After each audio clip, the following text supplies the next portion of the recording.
Welcome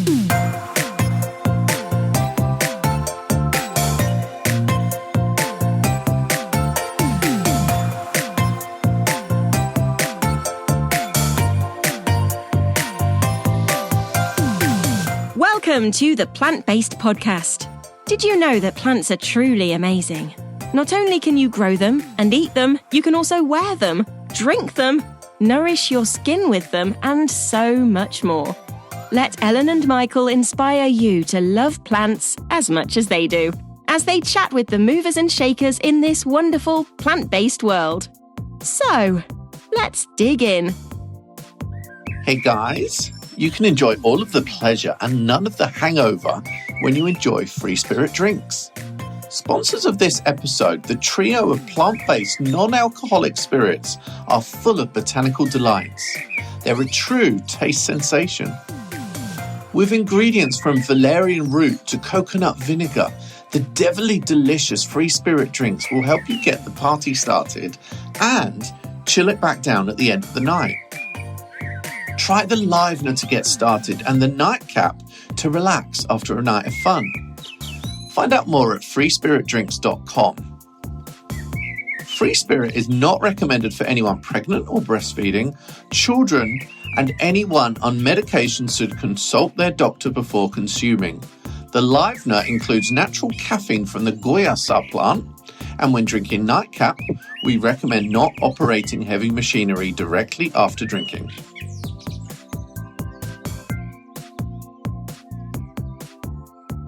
Right, hey guys, there's so much that goes into filming a TV series, but when it comes to the plants shown, it's not always as easy as a runner just popping to the local DIY store just to get a tray of sad pansies. That is not at all what they need.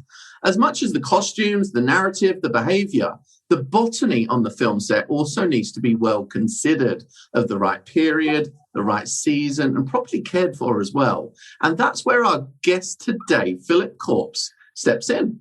With many years of experience creating sets for programs from Poldark through to Call the Midwife, we just had to get him on the podcast. And he's here today in a colourful shirt, and we want to welcome you to the Plant-Based Podcast. Hey, Phillip. Hi, Michael. How are you? How you doing? Too, by the way. Well, I'm here in the UK. Ellen's over there in the US in her usual cupboard. They call it a closet over there. But welcome to the podcast. We're going to start to ask you a lot about this world of TV and plants because it's fascinating. It is. Thank you so much for me as well for being on the podcast. And I just got to say to all of our listeners that we are recording this on Zoom, and I can see Michael, whose screen is just above mine, and Phillip's, who is just below. And they are both in very floral, lovely shirts, and their backgrounds are all looking very nice. Michael's got happy birthday balloons and macrame pots, and Michael's got some lovely art on the wall behind him. And basically, I'm in the closet with trainers hanging off the door. That could be too hard. I am a thorn between two roses today. Anyway, Phillip, thank you, like Michael said, for coming onto the podcast. And before we get into the whole world, the amazing and fascinating world of period drama on TV and such like, tell us about you. You know, I hear that you didn't always intend to be a florist. Is that right? Yeah, well, it was never my intention, really. It just sort of happened by accident, although I grew up with flowers. So I grew up in a flower shop. So my background is actually metalwork, ceramics and glass. So I studied metalwork sculpture and then so I kind of sculpt with flowers now, I guess. That's exactly it, isn't it, actually? Yeah, I guess it's just a different medium that behaves slightly different to metal, obviously. But it's good. Yeah, it's. In my eyes, they look a lot better than metal as well. No, you snob. But your mum was a florist, right? Is that right, Phillip? My mother's a florist and my sister as well. Okay. So she's taken on the old floristry business that I kind of grew up with. So, yeah. So it was in your blood. So what made Yeah. you make the change from metalwork or sculpting with metal and other materials into the world of floristry? Do you know, to be honest, I was looking for a job in London many moons ago, probably, nearly 20 years ago now. Makes you feel old. I just approached a florist, and I ended up working with him, and I realized that floristry could be a bit more, the London floristry is very different to where I grew up. And I just kind of got into that world from there, really, and realized how fabulous it is. I love it. When you say different, you mean there's more money available flying around? Yes, budget's different, and the style's different, and obviously, floristry for film is very different to floristry, sort of shop, that kind of thing. It's just a different kind of feel, I suppose. So did you have some sort of formal training in floristry in that case? And none at all, really. Only what my mother taught me. So only, sat at the bench as a teenager, whatever, wiring up buttonholes and that kind of thing, or stripping. Oh, that's brilliant. I think that's the best way to learn, because then it's less about the theory and more about the practical. And for me, I only did a very small 2-year horticultural course. All of my learning's been through having the passion. Exactly. I think sometimes that allows more creativity. I'm not saying don't get a formal education in any way, in any trade. But I just sometimes think when you just learn like on the job from other people, it just sort of allows you to be a bit more creative, because sometimes when you're only sticking to the theory, you kind of feel like you can't kind of come out of those parameters. So I don't know, that's just how I view it. But can I just say, I've just realised something. I was just saying that you two were in flowery shirts, but look at my T-shirt. Because it wasn't on the screen. Hang on, look. She's now brandishing her boobs to the. I have a flowery. Oh, it's a Darth Vader, right? It's a stormtrooper with flowers on. Anyway, sorry, I just thought I'd interject. I'd like that myself. I just Googled it and found it online. Anyway, so you're obviously super creative with what you do, and having had that background with your family doing it as well, it's obviously there in your blood. But now you do actually work on film sets and TV shows and such like. And I mean, that's so fascinating to think about everything that has to go on, in the background that perhaps a viewer doesn't realise. You must have to research the plants and all of that kind of thing. What do you have to think about when you've been approached to provide some floral art or background for film and TV? Well, there's quite a lot to think about, really. I mean, sort of longevity of the material, obviously whether it's periodically correct, and how good it kind of looks on camera. Certain kind of color palettes don't always work as well on camera. And, it's whether it works with the designer's vision or the set deck's vision or that kind of thing, really. It can be. And also sometimes you can be dressing a set that needs to look like winter, but you're in the midst of summer, for example. So that's another thing you need to think about, is trying to source things out of season or to make it look out of season. So, wow.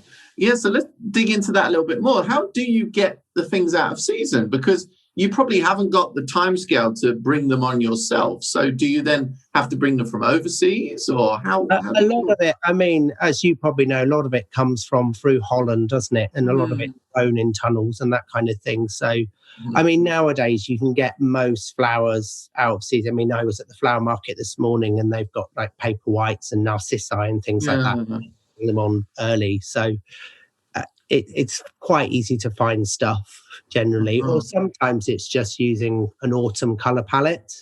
Okay. And so, if it's supposed to be autumn, it's just more about the colours rather than the actual botanical.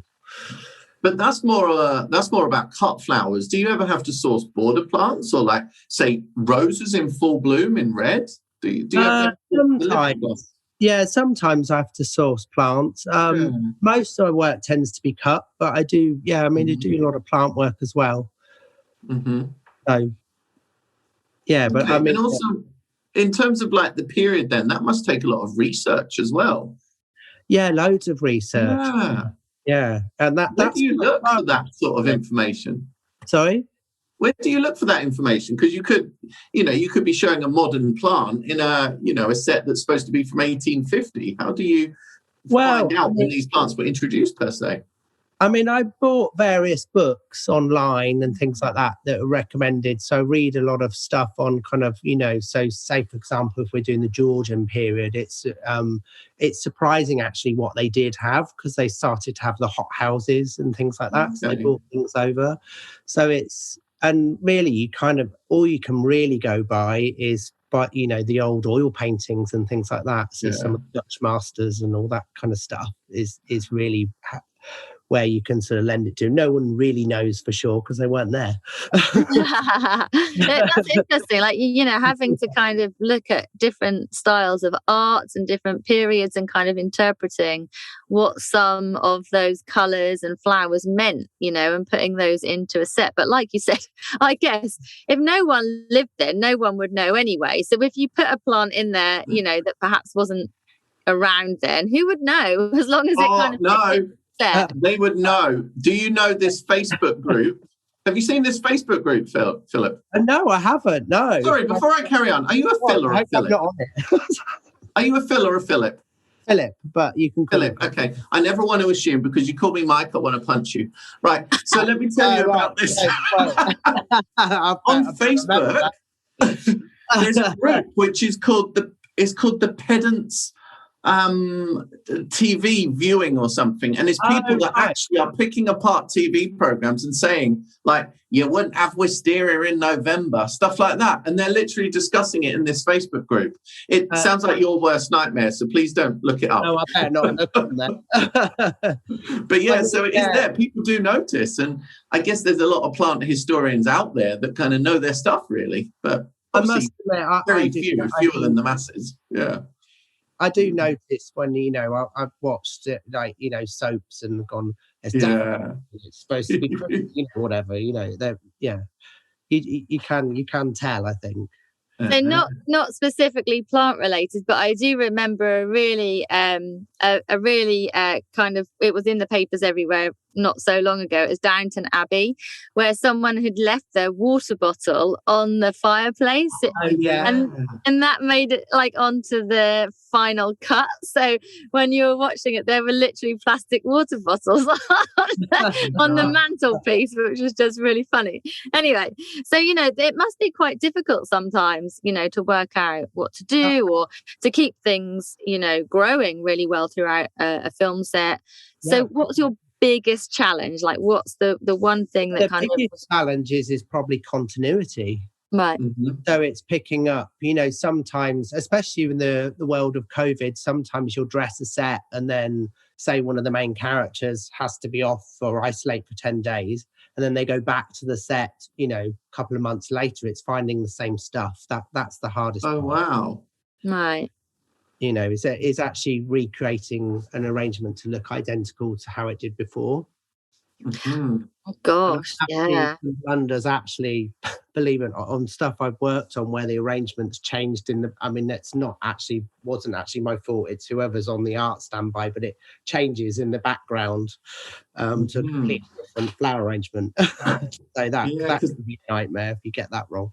So, and also you wouldn't want anything to like die. So I was on replenishment must be honestly, really I went on to a local TV station here last week, and the set behind me had these great big pots of chrysanthemums, and no one had watered them. They were literally they were wilted to beyond wilted. And I said, don't they need watering? And what had happened is someone had gone in the week before, a chrysanthemum expert, and had said, don't water them with tap water. They need filter water. So no one had watered them because they assumed that meant they shouldn't ever have water whatsoever if they could only have filter water. And it hadn't rained. But this was on the set. So there were all these chrysanthemums that were literally pretty much dead. So the programs before you, Ellen, were they always with dead plants behind? Yeah. But the thing is, if you don't know plants, you don't know when they look dead, which I always find amazing. But if I looked under my sink and I saw the plumbing, and if it wasn't done correctly, I wouldn't know the difference. So I guess if you don't know plants, you just don't know. Yeah. You can tell a dead plant, though. I don't know, if you're not into plants and you've got a real plant blindness, then you might not give a toss about them, so you won't imagine what it looks like when it's dead. I don't know. Yeah. Anyway. But what about like replenishment then? Because you really, like, the film sets could be going for months on end. How do you then replenish and make sure you've always got something in stock? It must become so complex because it's a living product at the end of the day, isn't it?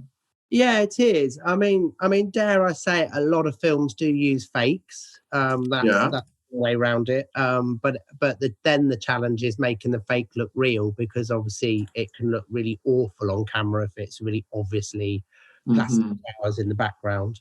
But it's just repeat ordering and just making sure you choose stuff that you know is readily available. So, for example, you can get roses and lilies or chrysanthemums all year round, things like that.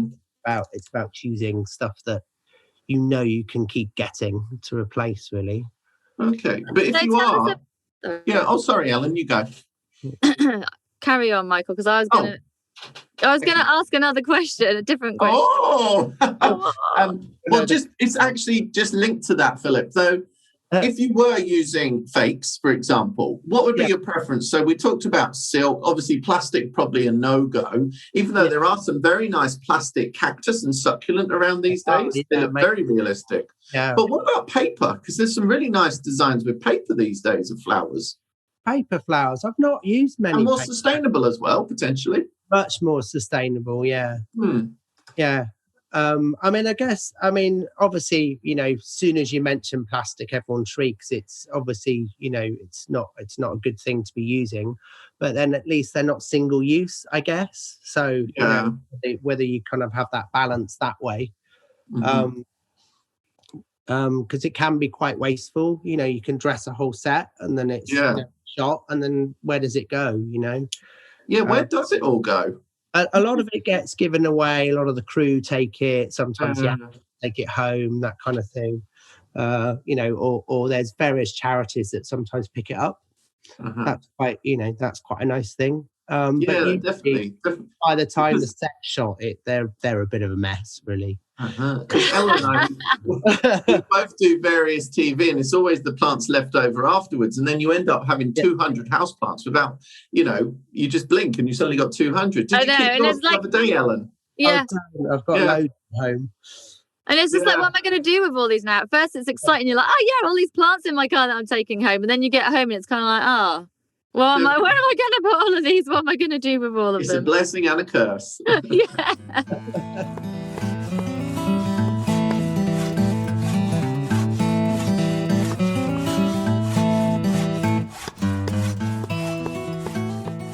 Hey Plant Geek fans, Jo Bahari here to bring you some more DIY tips before the end of the year. So, we've made it. Well, some of us have hobbled through to December, but here we are. And it's party season. As ever, in 2021, parties look a little bit different from what they used to. It looks like we might be back to outdoor entertaining. And seeing as we weren't able to get together last year, let's make the most of seeing each other this year. And as outdoors is the most sensible place to entertain these days, and I know you Plant Geek listeners love your outdoor spaces, let's make the most of them. Of course, the biggest issue for outdoor entertaining is heat. So if you do decide to have a party outdoors this winter, remind your guests to bring all of their winter wear. But you can create heat fairly cheaply and easily. The most cost-effective and fun way is with a fire pit. There are so many fun fire pits to buy on the market, but you don't have to make a huge investment. You can make your own easily and cheaply. All you need is a metal container to hold the fire. So get yourself down to your local recycling centre and see if you can steal the drum of a washing machine. Or even better, the inside of a truck tyre. Alternatively, and perhaps a little less fun, but a little more practically, get down to a hardware store and get yourself an incinerator. Most hardware stores stock these for under £20. And not only are they a great way to get rid of your garden and household waste, but they also make excellent fire pits. And whilst not the prettiest, they will certainly do the job in keeping your guests warm. In terms of what to burn, hardwoods like oak, ash or beech are definitely the best because they're going to burn for longer. So what if you prefer to go for an outdoor heater for your garden? Well, there are a few things to consider here. Electric, infrared, gas. The options, the types and styles are endless, so it really depends on the space and the requirements you have. Measure the size of space and ensure that your chosen heater has the output capacity to heat it. Do you want your heater to move, or do you want it to be in a fixed location? If you go for an electric one and you don't have a way to plug it in outside, you'll have to factor in the cost of an electrician to come and install an external plug for you. If you do have a plug-in one and you have extension cables trailing around, tape those to the ground with gaffer tape so that your guests, especially those that have had one too many, don't trip over and ruin their night. Also, think about how you're going to store it. A lot of these heaters don't like getting wet, so make sure you have a good cover for rainy days when you aren't using it. Another thing to invest in is a gazebo. These are great for keeping the heat in, especially if you get one with sides that roll down. At this time of year, you can usually find second-hand bargains online, so check your local community groups and marketplaces. They aren't always the best-looking things, so jazz them up with some battery-operated fairy lights. And if you're so inclined, stick some tinsel up to really bring the festive vibes.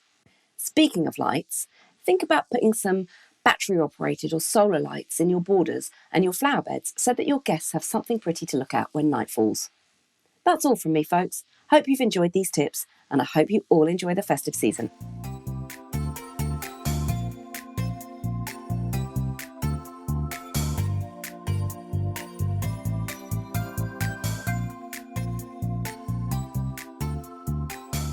So tell us about some of the TV shows that you've worked on, and some of the displays that you've actually done for them. Oh my word. I've done a lot of film as well. So I did Legend with Tom Hardy about the craze a long time ago. And that was quite a task because I had to recreate Francis Shear's wedding bouquet, the one he married. The one he married that committed suicide. So I had to recreate her bouquet from a black and white photo. That was quite an exciting challenge. That's cool. Obviously, you mentioned Poldark. I've done a bit on Call the Midwife in terms of period dramas. Done modern things. Currently doing a bit on Bridgerton, actually, which I can't talk about much with signing NDAs and all that. Don't leave your water bottle on the mantelpiece. Yeah, I'll make sure I don't do that. Yeah, it's varied. You have plenty of experience, and it must be really exciting to do. And then to actually see it on TV afterwards as well, that must be really cool. It is really cool. Yeah, really cool. And sometimes it's a bit sad sometimes because sometimes stuff gets cut, for whatever reason. And you think, God, all that work, and you don't see it, or you see a little glimpse of a, purple flower behind someone's head or something, But yeah, it's a lovely feeling to see it on camera, for sure. I bet. I really love finding out about this hidden world of gardening TV almost. It's really, a lot of people won't have heard about this stuff before. But I'm wondering, as I sit here, you've worked on like different period dramas and different kind of TV programs. But have you ever been asked to work on a gardening TV program? No, never. Yeah, it's a whole other world, isn't it? Fantasy. Yeah, it's a complete other world. Yeah. But that would be great as well. But we're not doing documentaries, we're doing complete escapism stuff, I guess. So that's the fun of it. Okay.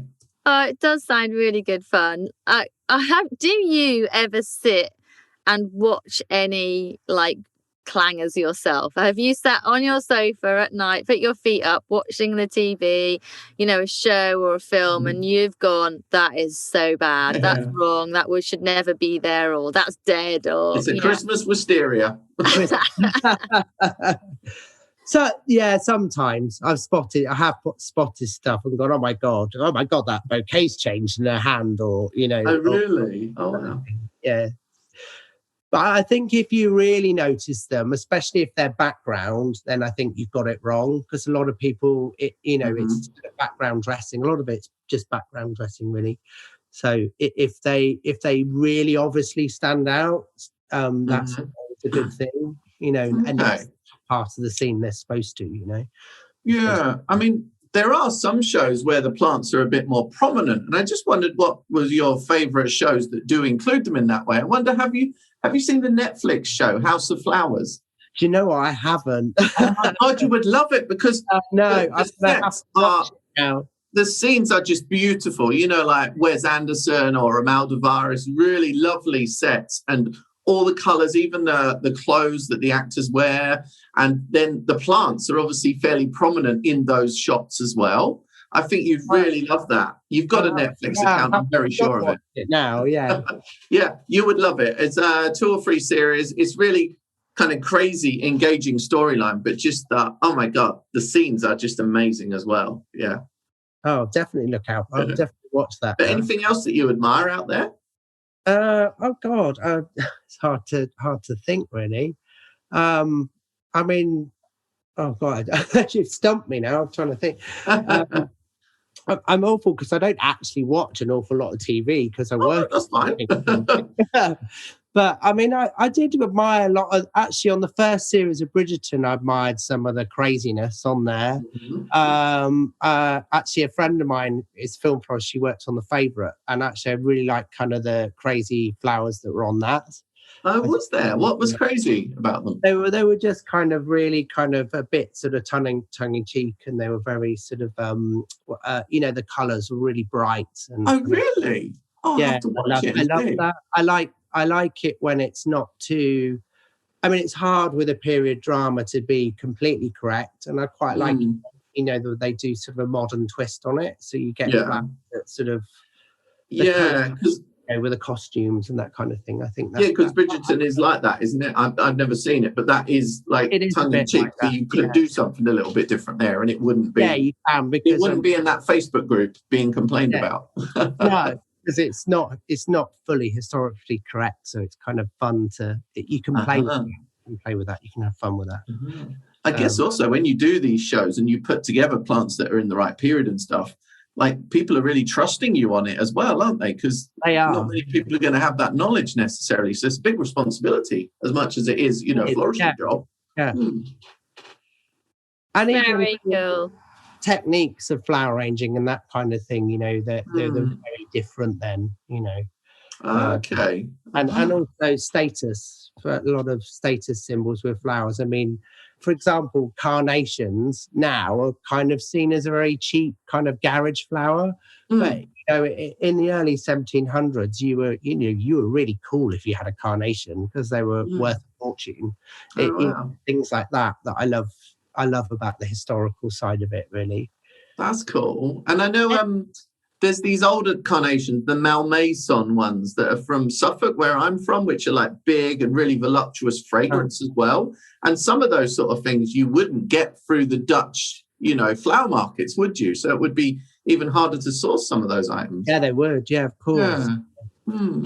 I love how plants go through trends, At some point, carnations will come back and everyone will absolutely love them and want them, a bit like dahlias and hopefully chrysanthemums next, I think chrysanthemums are next in the queue. And carnations are waiting beyond that, But we're the ones that drive that, Ella Mary. Yeah. Chrysanthemums.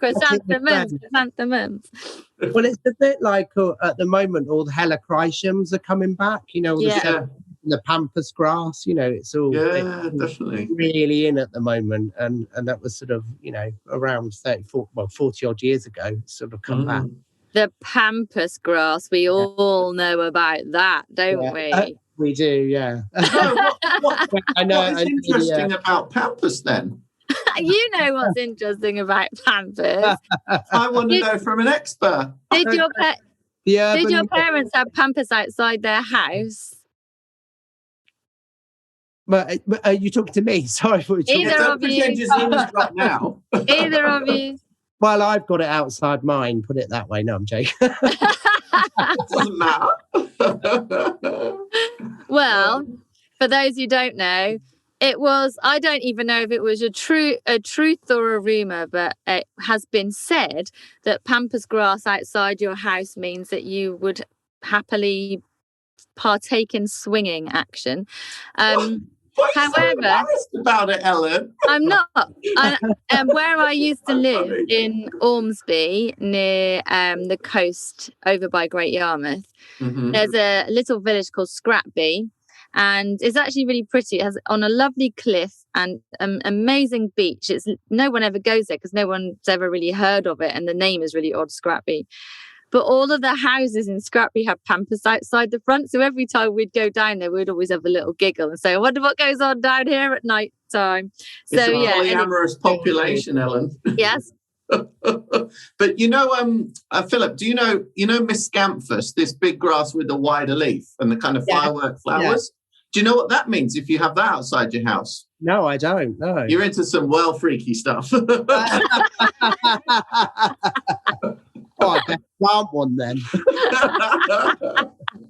Okay, Ellen, it's down to you to bring this back from the brink. Yeah, I don't think I can, so we're just going to end it. Thank you so much. Our moral compass. Thank you for coming on to the podcast today. It's been really fun to just get a little insight into the world of botanical art and floristry behind the scenes on TV and film sets. And now I am definitely going to be looking harder at what's going on, behind the characters, and I'm sure some of our listeners will as well. So thank you for coming on and enlightening us, and I'll let you get back to your Pampers. Thanks a lot. See you soon. Take care. Bye.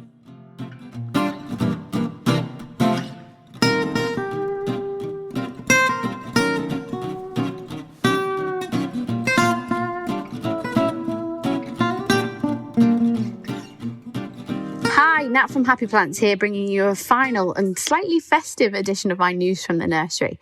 Now today I wanted to talk to you about Christmas planted containers. These doorstep decorations are something we produce on a fairly significant scale here at Happy Plants, and something that you can buy at the moment from pretty much every garden centre you can think of. But when you stop to think the amount of value and effort and time and resources that go into that product, having it out on your doorstep for just that short Christmas period does not really do that justice. And unfortunately, it's not something that you can just stash up in your attic for a later year, certainly if you're sticking with real plants at least. So we've changed the way that we work those products, and we try and offer something now that post the big day you can de-Christmas and keep on your doorstep. So ours are more along the lines of being a slightly festive colour scheme with a Father Christmas stuck in the top. You can just whip it out after the big day and your neighbours will just think that you really like the colours red and white. So it's just worth bearing in mind. And it's also worth bearing in mind any time you buy a mixed planted container, especially in the spring or the autumn, what's being used in the centre of that container as the sort of centre plant, be it a goldcrest, a hebe, a euonymus, a skimmia, whatever it might be, most probably has a shelf life beyond the rest of the container. So for us, if we've mixed in some primroses and violas, they'll finish in a few months. That's the nature of bedding. But everything else in the container, whether it's a calocephalus, a hedera, we're quite often using things like cineraria, you could just dismantle the planter and put those components out in your garden, and hopefully they'd thrive for years to come. And there isn't really a lot to lose by trying that. So for me, it's just really signing off with the message: your Christmas container is probably not just for Christmas. Thank you for joining us on the podcast today. This episode is sponsored by 3 Spirit Drinks, the botanical trio of non-alcoholic drinks made entirely of plants. Visit the link in the podcast description to get 10% off your next plant-based spirit.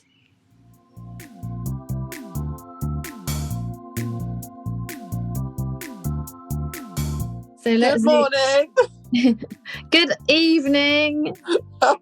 What time is it there? Where are you? What? I don't even know.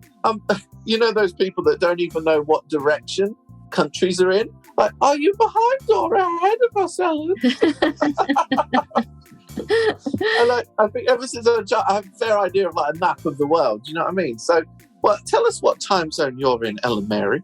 Eastern Standard Time. So it's 3 p.m. in the afternoon, which is 5 hours behind Greenwich Mean Time. Mm-hmm. So it's like 8 o'clock. Are you on the left of me or the right? Oh my goodness. It depends what way round you want to go. Okay, well, that's great, Ellen. Nice to see you. You're looking kind of Christmassy, by the way, because you're all your funky plants behind you with the light. It does look a little. It does look quite Christmassy. And is that Pussy Willow in the background there? You're a Pussy Willow. Is that Pussy Willow? Well, from on this zoom camera, the light is shining onto like the little fairy bits, so they look like fairy lights. True. Do you know what? If you uplight anything, it becomes Christmassy. Do you know what I mean? That's true. That's totally true. You could uplight yourself and you'd look Christmassy. No, I don't think I could look Christmassy even if I uplighted myself. But isn't that a cool display? Someone told me, did you put it together on drugs? Because it's quite kind of 70s love childy, isn't it? It's a bit trippy, definitely. Yeah. What are the plants? I've got a weird Christmassy windowsill, which is kind of half rubbish, half not. But yeah. Oh, look, I've got a hyacinth over there. Can you see it? Yeah, wow, that's nice and early. Oh, it's really beautiful. But I know, and I said to Rafael when he was here, I said, this is the last day. This is literally, you know, when you can tell when the hyacinth is peaking. And then after that, it's just then that faded witheredness. So it's into that zone now. The stem always bends over, and then they look stupid. And I can't have them inside because of the fragrance. It's too strong. It makes me sneeze. This don't smell at all. Oh, sorry, that was such a dramatic moment. That was like an EastEnders duff moment. Oh my gosh! But this one really doesn't smell. It's amazing. So I could put you can put pieces of wire up the stems to make them straight, can't you?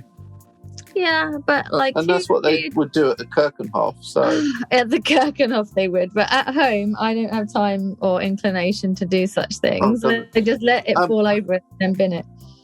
Oh, Ellen Mary, I had all these great plans to do a bulb test with different sizes of bulb, and I received the bulbs today, but they misunderstood my request, and so I've just got 500 bulbs of just any old size, not labelled. Do you think I, A, put them in my garden just to enjoy them, or B, measure them all by hand? I would say you just put them in the garden and enjoy them. But I really wanted to do this, what I was going to call a size queen test. And compare the different sizes and see the performance. But yeah, it's going to be far too hard to do that. But this means that I haven't got much time running up to Christmas because obviously, all our lives have stopped now before Christmas. That's how it works. So after Christmas, I'm going to have to plant these bulbs, but it's probably going to be the latest bulb planting that horticulture's ever seen. I'm going to get some hate. Yeah, well, you know what? Usually tulips need to be in by Christmas, but it really does depend on the weather conditions. If it's still all right and we have a later winter, you'll be fine. Yeah, do you know what? It's fine. Whatever. Just get them in. So loads of bulbs to put in, Ellen Mary. This week's episode is our penultimate before Christmas, I believe. Yeah, I think it is, because then we have that word. And I love understanding what that word means as well. What? I love the word, but I also love that I know what the word means because it makes me feel cool. Penultimate. Makes you feel cool because you said penultimate. Some of those cool sounding words like phlegm, or sacrificial. Sacrificial is a nice word as well. Yeah. Sacrificial crops. Do you have a favourite word? Gardening. Oh my God, you're so square sometimes. Ellen, you're really corporate sometimes. Don't give me that look, or is it Zoom is frozen? Hang on. What's happened to her face? Oh, she has frozen. She's frozen whilst giving me an evil. That's interesting. Ellen?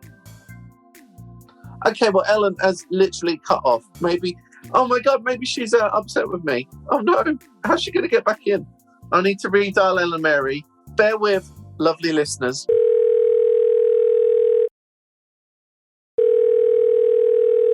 Literally, the moment where I was then starting to offend you and call you corporate, you froze. And I didn't know for a split second if you were trying to do an evil stare. And then I was and then it was Ellen, Ellen, Ellen. And I'm knocking on the window and you're not there. And it's oh my God, it was a whole side dish of drama. Were you concerned that you had offended me and I'd basically just logged off, hung up on you? No, because I knew I had the power over you because I knew all your horticultural secrets.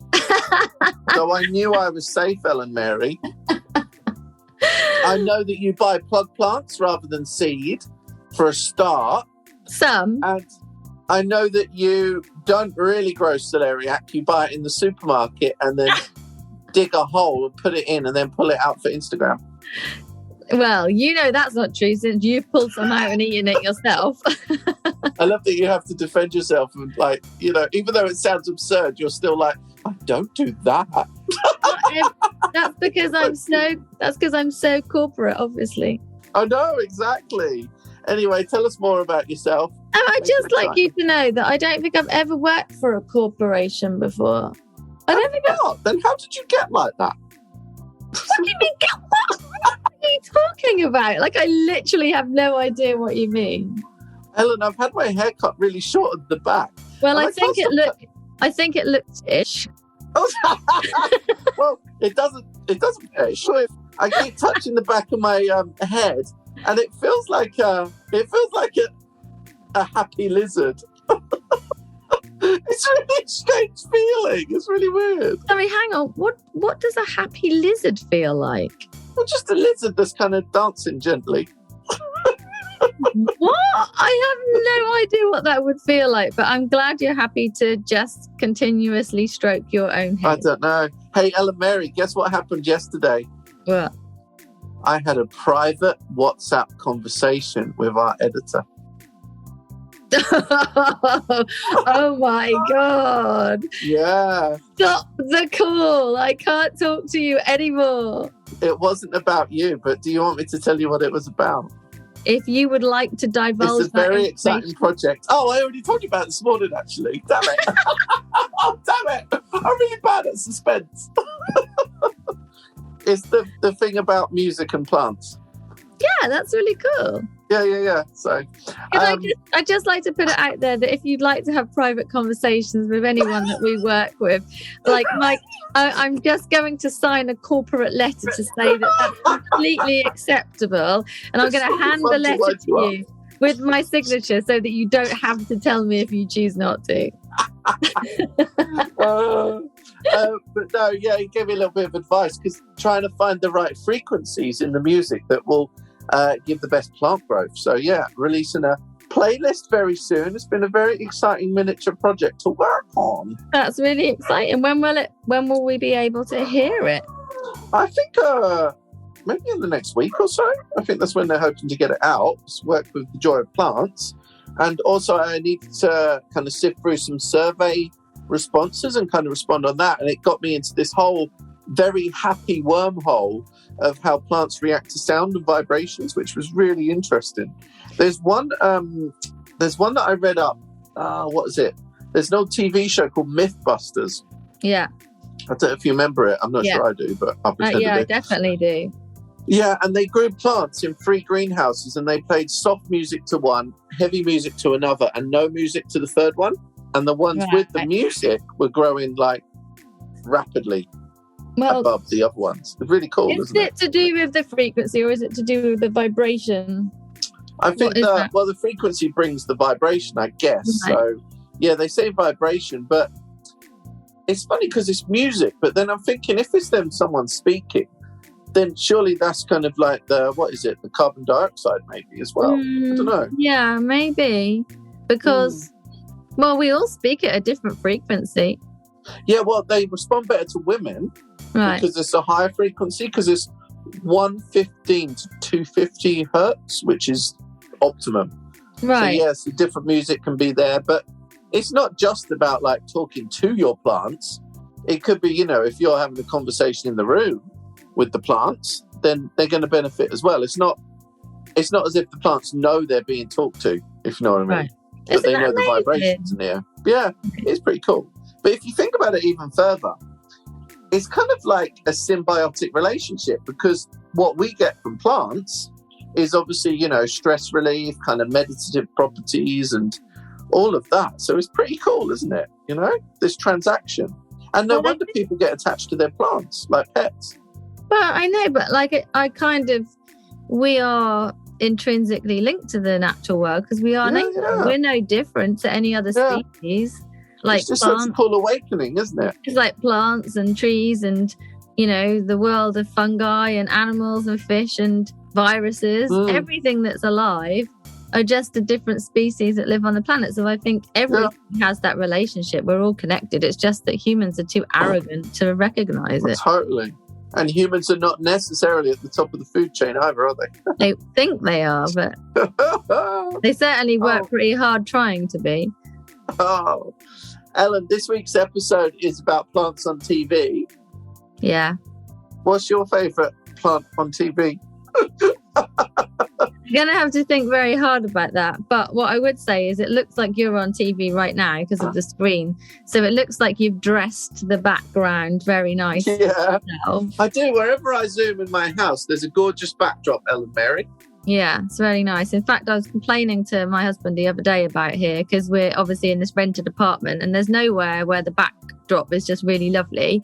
And so we've sort of agreed to have this very amazing moss wall built in the kitchen. So that's cool. Going to be really cool. Yeah, in the new year. How will you do it in a way that doesn't, ruin the wall though? We're going to ruin the wall. Oh, okay. That's nice. But will you be able to repaint? Yeah. Oh, that's good. But enough's enough. We've got to live a bit. Yeah, well, yeah, that's the thing. And I'm like, my kitchen is like, it's a set really, and you film different stuff in there. And when I was messing about with this snow machine to do the poinsettia video, I can see that all this snow is really it's really stained the walls. But then but you can easily repaint a wall. Do you know what I mean? Like, we're kind of conditioned to see that as being the end of the world. But actually, if you want to create some cool content, do some cool stuff, stick some stuff on the walls, just like when we've done this thing where we stick plants with tape on the wall. Yeah. It's like, just have those separate walls in your house so you can just experiment, because, a home is not a show home, is it? No, it's just changing our mindset. Yeah. We've always been taught that we've got to have these perfect houses. I don't know where that's come from, but we don't, And if our parents knew how much we marked our walls, they would be, oh my God. Oh, I can definitely remember being young and having posters of Bros and New Kids on the block. Blue tack. And and my mum would be like, you cannot have them up on the wall. And it's like, what is the deal? Yeah. Oh my God. Yeah, my parents would say, and the other day I was there and they ordered some new rug. And of course, I have to order everything online for my parents, even though they're able to. And it's funny because my dad still doesn't even if I order, it's not with his card, it's with my card. So of course, if there's any financial drama, then it's all going to land on me anyway. So it's like, hello.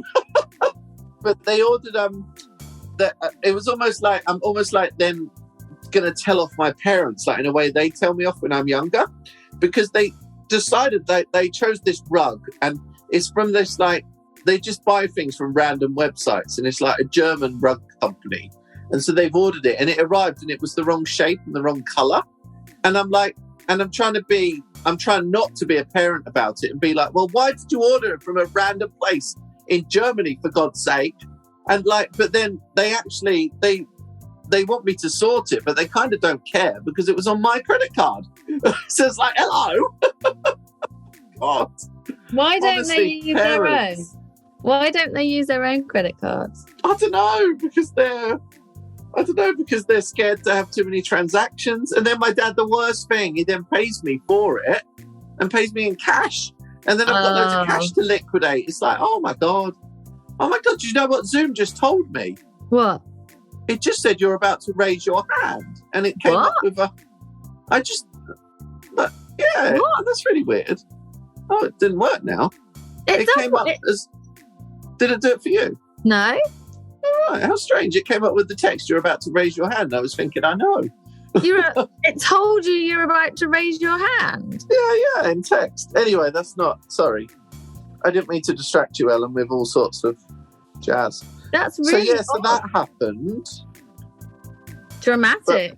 But my parents will be pleased now because the front garden has been reinvigorated.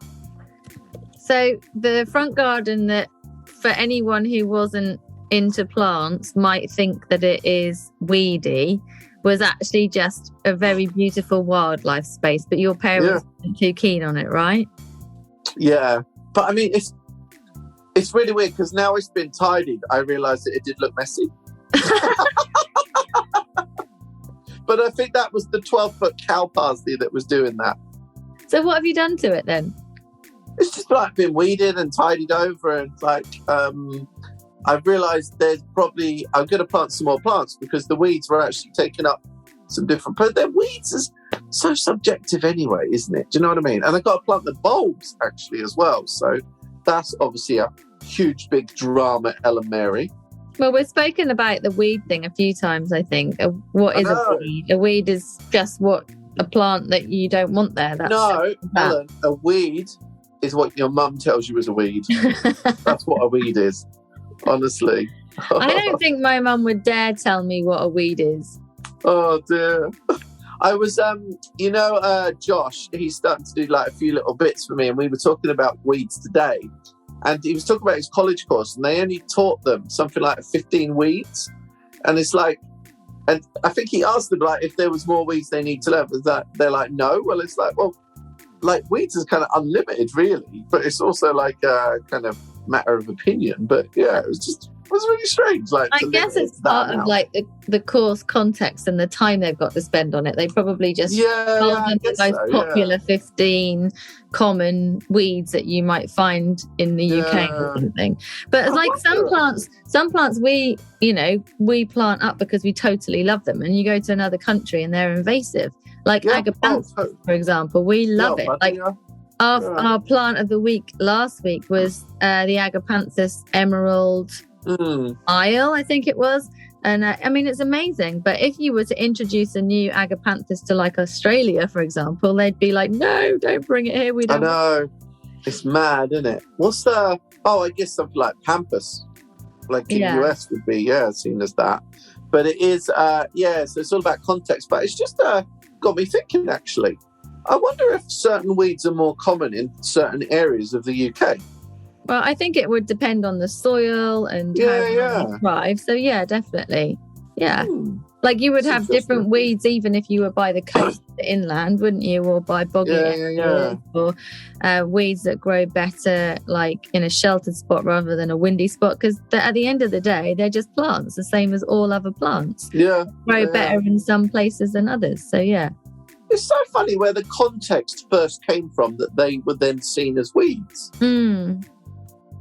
I need to read a book on that or something. Well, like dandelions, they have been classed as a weed for a really long time. They are not weeds. They are like essential nectar for bees early in the season. And they're so medicinal. They're like a powerhouse plant for medicinal use. But years before, before the formal lawn came in, where everyone wanted this pristine, perfect lawn, dandelions were like, everyone loved them, wanted them on the lawn. Like a lawn with dandelions was an amazing lawn.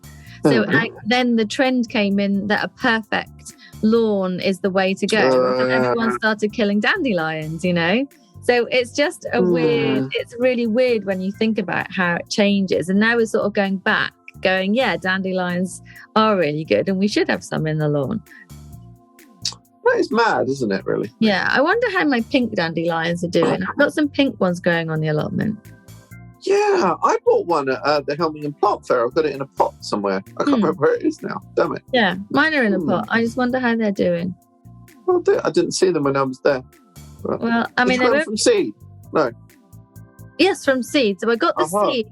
I got the seeds from Baker Creek, and they germinated pretty well, so the rate was pretty good. And then I ended up actually with about 4 full of foliage, but this was only last year, so they haven't actually flowered yet. So I'm kind of hoping they will do next spring, maybe. That's cool. I just ordered some seeds. Only this stylidium, the trigger plant that I talked to you about the other week, and also dictamnus, the burning bush, to see if I can set fire to it.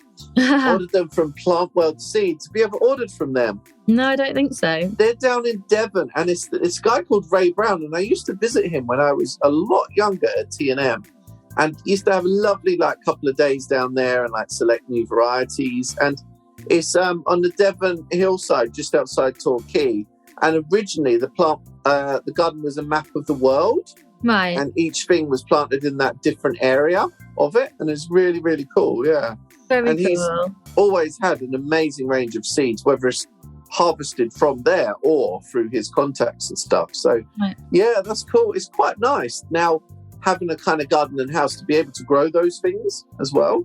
Yeah. Because I've got the dancing plant is really coming on, Ellen. It's about 8 inches tall now. But I've got some newer seedlings. But I said to you, didn't I, that I'm probably going to go on a little trip to Eden next week. Yeah. But I've already got that spring drama of, do I take my seedlings with me or not? I don't know what to do. Oh gosh, because I think taking them could be difficult because you're taking them into an entirely different environment. And cold in the car at night. So I think maybe just a piece of capillary matting under, and can you not take them to your parents? Can't your parents look after them? I don't know. So what worries me about that, right, Ellen? Like, you know about plants, etc. So I give you my seedlings. But if you give someone that doesn't know about plants, they're going to worry too much and mollycoddle them and probably then, water them too much or something. And that is probably going to be worse than anything. So, and I don't have any kind of proficient gardening friends like that. So, I don't know. I think anyone I give it to would just fuss too much over them. Yeah. So I don't know. I think capillary matting is good. But I think I got really conned. I ordered some capillary matting from eBay, and I don't think it is real capillary matting. It's just kind of like some grey felt. Oh no, that's what I have. That's what I have in the greenhouse. It's like a grey felt. That's not real capillary stuff, is it? I'm sure I think it works just the same. Like I have, it's sort of like a felt. It's a very thin. I feel like it dries out a lot quicker. Maybe it does. Like this line's a bit. It sort of looks a bit like wool, although it's not. Yeah, that's exactly it. Yeah, and that kind of works really well. But I've had that thin kind of felt matting in the greenhouse before. I think you're right. I think it did dry out much quicker. I think you can capillary, which I've had when I was younger, is like black. That's right. But I think what you could do is you could get a bowl of water and then put a tea towel, so one end is water and then the other end your seed trays on top of. So you're sort of making your own capillary matting. Isn't that mad? All of these things that are fit for purpose like capillary matting, and we're like, now we'll use a tea towel. We'll just use tea towel. It's like buying all the fertilizers and then just like pouring your tea bags into it. Honestly. It's way better. More fun anyway. So that's a drama, Ellen, honestly. We don't want anyone to kill those with kindness, definitely. I'm missing EastEnders for you, but I have to say, I only said that to create a little segue in the podcast because I am a manipulative young man. EastEnders, they always have lovely hanging baskets. Outside the Queen Vic. Yeah, and that is the segue into the content of our episode, of course. But I don't know why, because I've got nothing else to say about that now. I created a conversation cul-de-sac, sorry. Hang on a minute. What about the Coronation Street hanging baskets? They're pretty good too. I don't really watch it, are they? Also, Emmerdale. The set of Emmerdale is beautiful. And outside that pub, they always have lovely... what, plant-wise? Yeah. Okay. I know... I don't know if we talked about it in the episode, but on the Crown, when they had red roses once in borders, and they just looked so fake, honestly. But sometimes they really make gaffes and they put stuff really out of season. Yeah. And that is, obviously, we talk about that a bit with Philip, but it can be quite hideously out of season sometimes. Like, I'm always it's essential to do that horticultural research when you put the TV program together, which 100%. Sounds sort of frivolous, but it's very important. It is, because it's all about the set. It sets the scene, and for the viewer, you want to immerse yourself in it. And if you suddenly see like these fake-looking roses, I think it's very obvious, or a sunflower in like November or whatever. I just, after speaking to Philip, I think I've genuinely, like, when the TV's on, been looking closer at like the natural environment around things or flowers and stuff just to have a look. I haven't spotted anything terrible just yet. But I'm sure one day. You need to watch House of Flowers. Yeah, I've not seen that. Yeah, you really like it. It's really cool. What is it all about? It's about a florist, like a family that own a florist. It's Mexican, so I hope you can read because you'll be reading subtitles. But it's really cool, and it's like quite a mad story.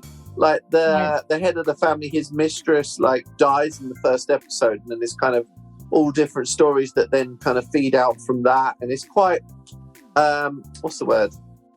It's quite out there with some stuff, but the sets are all gorgeous. You know, what is it? Is it Wes Anderson? When I want to say that, I always end up saying Wesley Snipes, but I don't mean Wesley Snipes. I don't know. Wes Anderson, who does the really nice set films. I never know what to call. I never know the right terminology for this stuff. You know, Almodovar, Pedro Almodovar films, which are really nicely set. Like a set dresser. Yeah, so just every scene is just beautifully arranged. And that is like what you get with Almodovar films and also with Wes Anderson, I believe it is. And yeah, and it's just like that. And so the plants are kind of integral to the scenes, right, as well as the colours of the walls and the clothes that they wear and stuff. And yeah, I can see you furiously writing on your notepad. So please do watch it, Ellen Mary.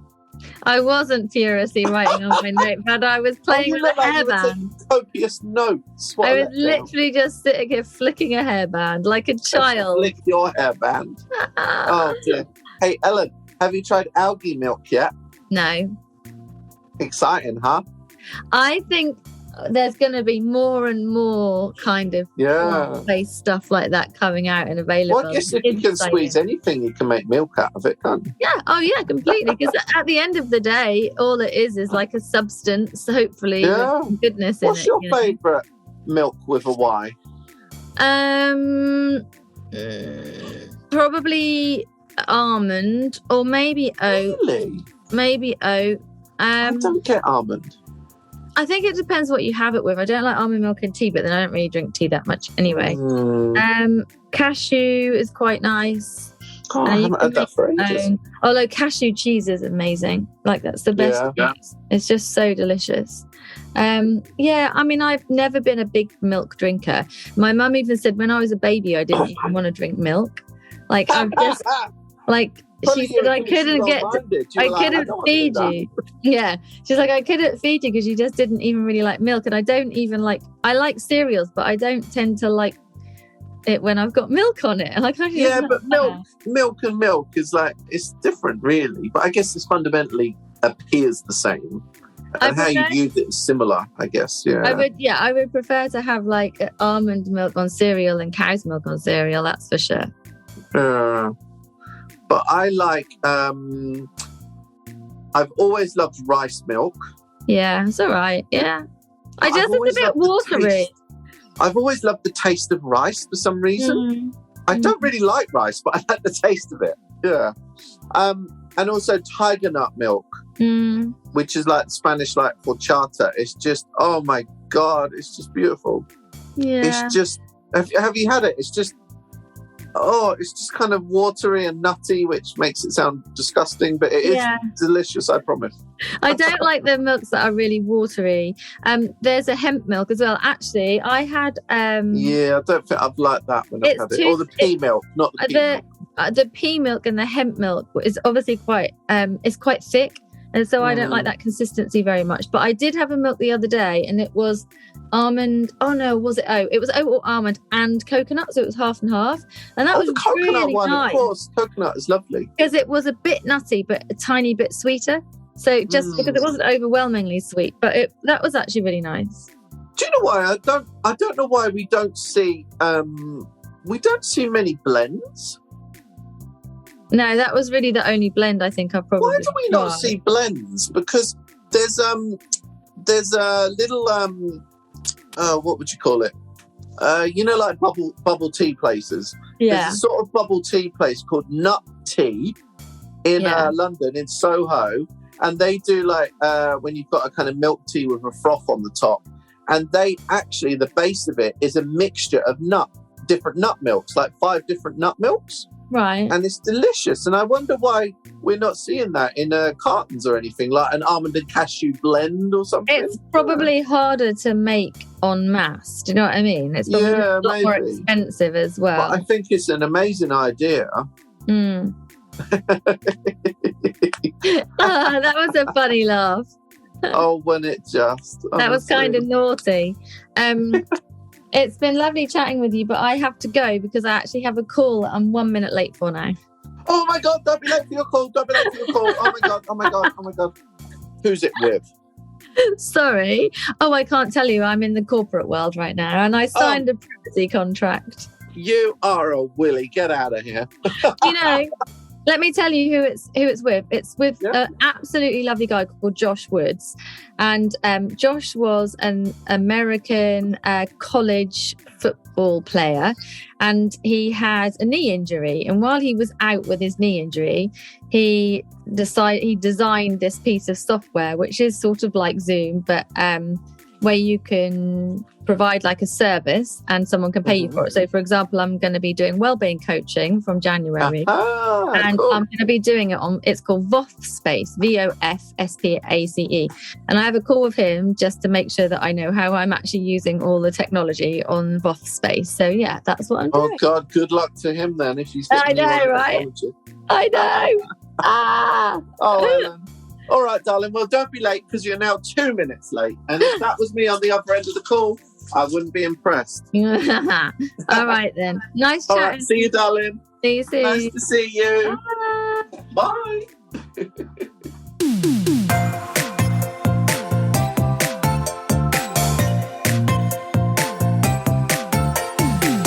The music for the Plant-Based podcast is part of the song Grow by Mikey James, and our editor is Gareth Patch of Semi Echo.